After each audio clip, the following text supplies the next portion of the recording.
I'm the artistic director of the Bookworm Players children's theatre company, and I also do lots of other jobs as well. I work as an actor, I work as a facilitator, a writer, and also a storyteller, and I deliver storytelling workshops all over the Northwest. So today we're going to be looking at words, how they get their meaning, why we started speaking them, why we started to write them down, how they change over time, their place in history, and what they mean to us as individuals. So we have got a lot of words to cover, and I'm going to be doing a lot of speaking and using lots of different words too. But we're also going to play some games and have some discussions and have a good time. So what is a word? Well, a word is a single, distinct, meaningful element which can be spoken or written down and put together in a sentence to give more meaning. For example, banana. There you go. There's a random word. And now, I would like a banana. I would like a banana because I'm hungry. I nearly forgot the magic word. Put your hands up if you speak more than one language. Incredible! Our brain can learn all these different ways of communicating, and that words can mean the same thing but sound entirely different in another language. Well, this is the thing about humans, and that's why we're different to animals. We have a language that's spoken and written down so that we can communicate clearly with each other. So I've been looking into this and trying to find out if I could tell you exactly when people started speaking. And guess what? I can't do it. I'm sorry. It's really, really hard to pinpoint when humans started speaking properly. Some researchers say it was 50,000 years ago, which is a very, very long time, isn't it? But listen, some researchers say it was up to 2 million years ago. So really, we've got that range, 50,000 to 2 million years ago, when humans probably started speaking. Now, we do know when we started speaking, it started with a few grunts. If you think about cavemen and how they communicated with each other, that's what they would have done. But recently, researchers are looking into the fact that people started speaking because they needed to make tools.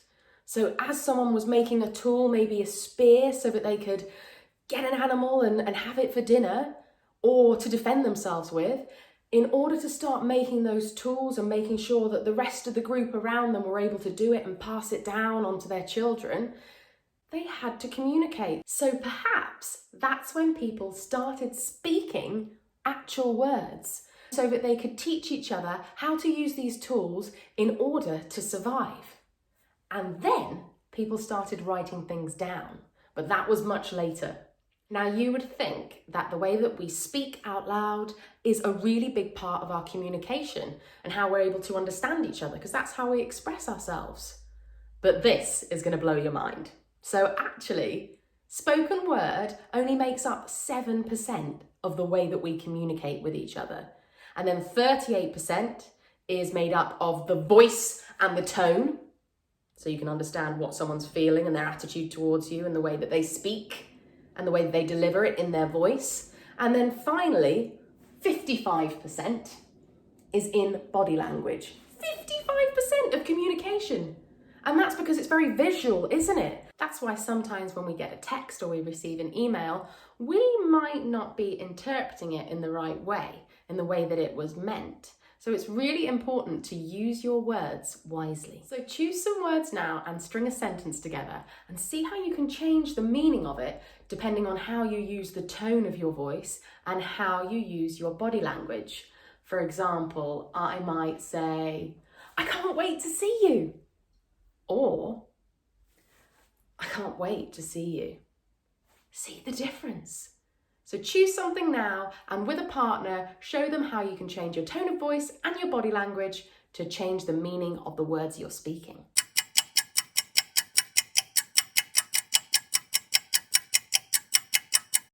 So thinking about these cavemen, all those millions and millions of years ago, and what they had to do, not only would they be speaking to each other, but they would be gesturing and communicating that way too.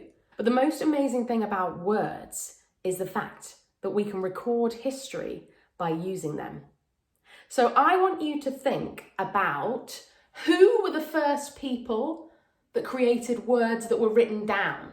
Where do you think they lived in the world? And why do you think that they started to write things down? They were already speaking words aloud, but why did they start to write them down? How would it help them? I'm going to give you 10 seconds just to think about that. Ready? Go.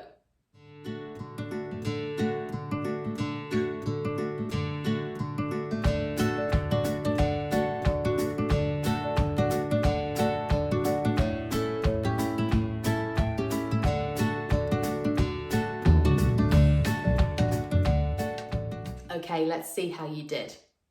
Well, what we know is that there are 4 different types of writing systems that showed up all over the globe. So, the first recorded and written word came from Western Asia. So 10 points to you if you said Asia or Western Asia. The next place where they started to write down words was Egypt. Yes, you may have seen some hieroglyphics before, so you may have an idea of what they would have looked like. And then after that, China. More points to you if you said China. And then lastly, Central America. Scholars agree that the earliest form of writing appeared almost 5,500 years ago in Mesopotamia. And I'm going to show you where that was. Mesopotamia is located in the region now known as the Middle East, and it would have included the countries Iraq, Kuwait, And some of Turkey. and Syria. Mesopotamia is where some of the first forms of civilization started to speak, write down words, and come up with amazing innovations. At first, their words started with pictures, which turned into signs, and then they became a complex system of characters representing the sounds of Sumerian. which was the language there. Then from 2900 BC, these began to be pressed into wet clay with a reed stylus, making wedge-shaped marks which are now known as cuneiform. Our first written language. Then we move over to Egypt. From 3200 BC onwards, Egyptian hieroglyphics appeared on small ivory tablets used as labels for grave goods for important kings' tombs. Tablets were the notebooks of the ancient world. The Egyptians were the first civilization to start writing using ink, and they used reed brushes and pens. This ink writing came to be known in Greek as Hieratic. priestly script, whilst the carved and painted letters we see on monuments are called hieroglyphics. The earliest examples of writing in China were found near present-day Anyang. Here, the kings of the late Shang dynasty had founded their capital and carried out religious rituals using animal bones, so the writing was actually carved into the bones. These oracle bones recorded questions by people to their royal ancestors about topics such as crop rotation, warfare, childbirth, and even toothache. And this was 3,000 years ago. Recent discoveries have pushed the evidence for writing in the area of Mesoamerica close to 900 BC. Now this area runs from southern Mexico to Costa Rica. Here you are, take a look at the map. The discoveries have also widened the range of cultures and languages that we know used writing, from the Maya, Miztecs, Aztecs to include the Olmecs and the Zapotecs.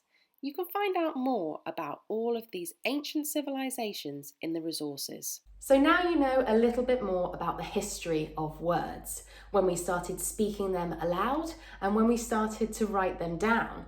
But what about us as individuals? When do we start thinking and using words in our head? And when do we start saying words out loud that actually mean something to people around us?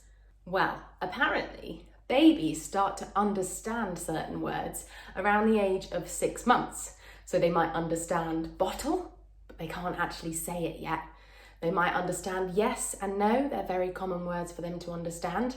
And around this same time, about half of all babies begin babbling in ways that sound very speech-like. Ba ba ba ba ga ga ga ga. So it's possible that some babies are intentionally speaking by the age of 6 months.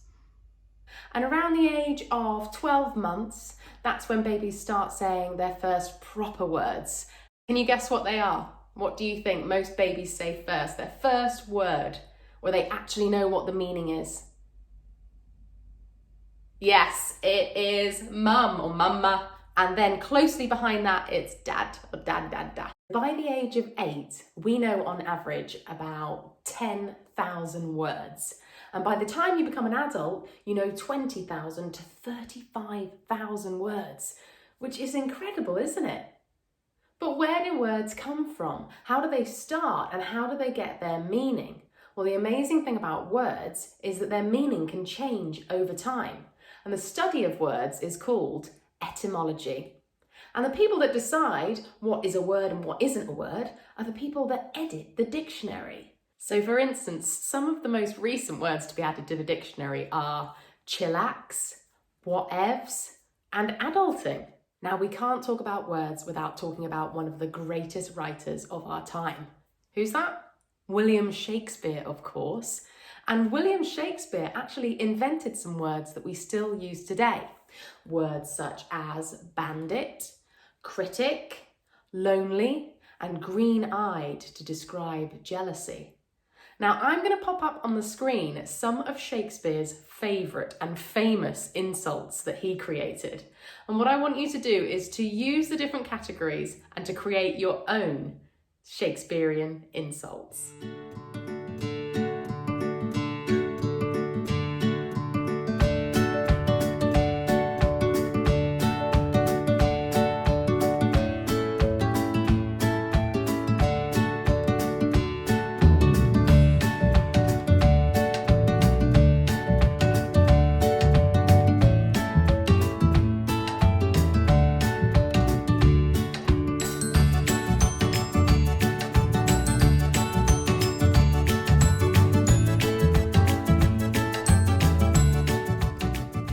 Once you've come up with your own Shakespearean insult, then why not try acting out an argument between two different characters and shouting those insults and try not to laugh?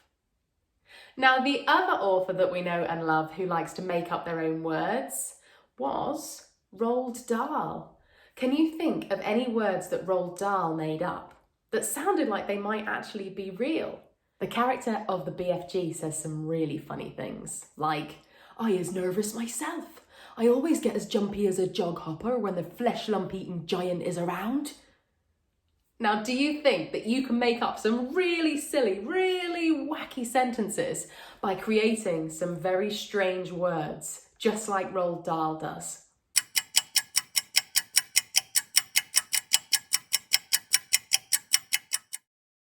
All right, now I promised you a game.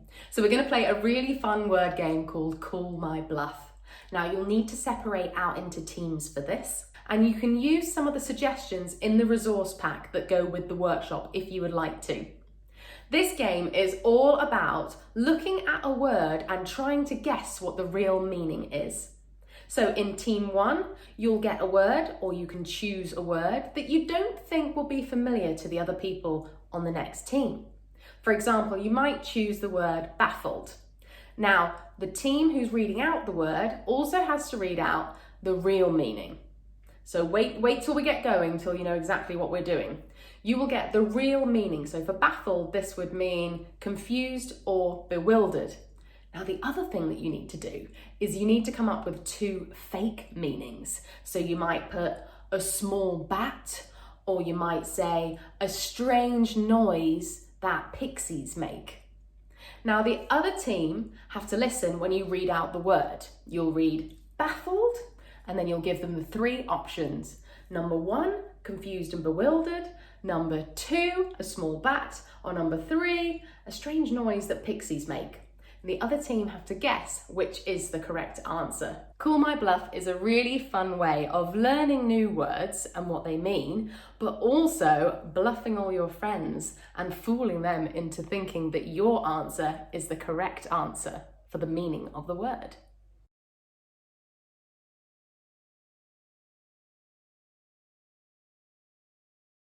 For the next exercise, I'm going to need you to grab a pen and a piece of paper as well, so you can write something down really quickly.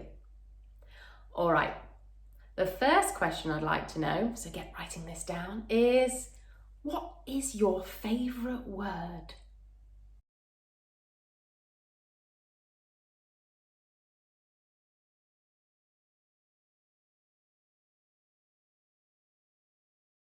What word do you think is the most beautiful word that you know?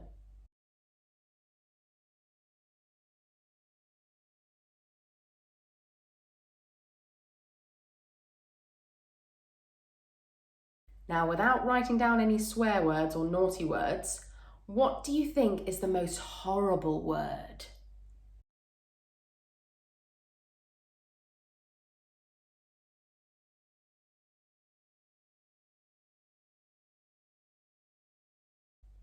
Which word do you really like the sound of?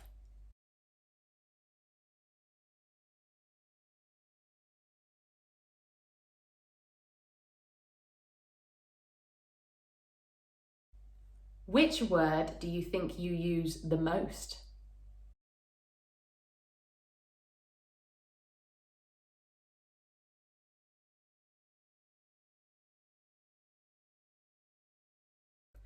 Which word would you use to describe your emotion right now?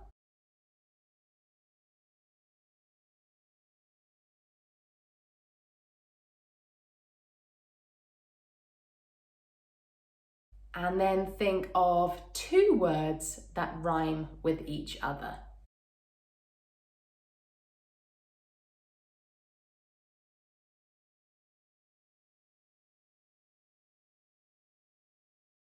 Brilliant.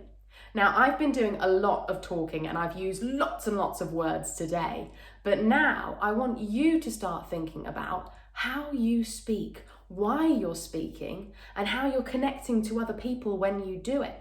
So for me, in all the different types of jobs that I do, storytelling is really, really important in my work and choosing the right words. So I would like you now to come up with a monologue. So this means a short selection of words to speak out loud. Now this can be yourself, or you can come up with a particular character to speak these words as well. But I want you to use all of the things that we've just talked about. So your chosen words, your favourite ones, the 2 words that rhyme, the emotion, the most horrible word. I want you to see if you can put all of those together and then read them out loud as the character or as yourself and deliver them. So thinking about the tone of your voice, whether it's very soft or whether it's quite harsh. Thinking about the emotions that you're showing with your face, but also in the way that you're speaking too. And body language. I speak with my hands a lot, which I've realised as I've been talking throughout this. So how are we going to use our body language to show what our character's feeling? You know how we did earlier where I said, say a sentence and then you can change it with the tone and with your body language. We're going to pop all of what we've learned together. And I want you to write this monologue and, if you're feeling confident enough, then to perform it to a camera, or if you're on Zoom, to perform it live to your class, or even better, if you're finally back all in a room together, to perform it in front of an audience. Well done, everyone. I hope that you've learned something from today and that all of the thousands of words that I've spoken have inspired you in some way. Now, I hope you know a little bit more about the history of words and how they have an impact on us, and that you've started to think about how you choose your words. I can't wait to see some of the monologues that you've come up with. So whether you're writing these down, whether you're videoing them, performing them, or maybe just recording the sound of them too, this is all incredible storytelling using the words that you choose to make something come to life.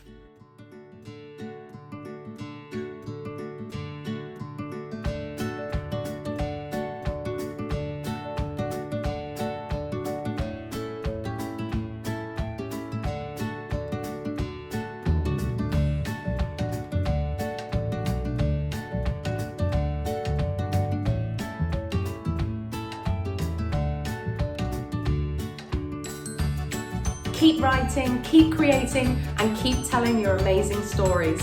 Goodbye, everybody.